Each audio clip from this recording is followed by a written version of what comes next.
السلام عليكم متابعي قناة أخبار المغرب، مرحبا بكم.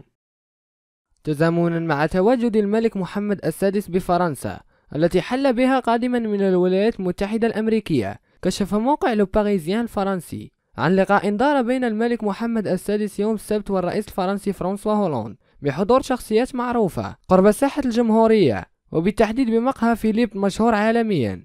وأوضح الموقع الفرنسي أن الملك محمد السادس التقى بفرانسوا هولاند خلال طريقه إلى معهد العالم العربي، مشيرا إلى أن هذا اللقاء الذي جرى في مقهى فيليب شكل مفاجأة للجميع، حيث مباشرة بعد وصول الملك محمد السادس خرج جميع الموجودين بالمقهى لتحيته وسط ذهول كبير للمارة الذين تجمهروا لأخذ صور معه. وأكد ذات الموقع من خلال كشفه لتفاصيل اللقاء أن فرانسوا هولاند استقبل الملك محمد السادس بمدخل المقهى مرحبا بالملك، الذي غادر بعد ذلك المقهى بواسطة سيارته في اتجاه المعهد العربي الذي زاره الملك محمد السادس بحضور العديد من الشخصيات وسفراء بعض الدول العربية والإفريقية.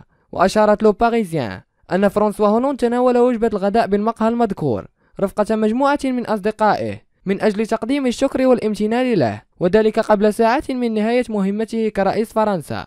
إذا أعجبك الفيديو من قناتنا أخبار المغرب، لا تنسوا الضغط على زر الإعجاب وترك تعليق، ولكي يصلكم كل جديد اشتركوا الآن بقناتنا وفعلوا زر الجرس.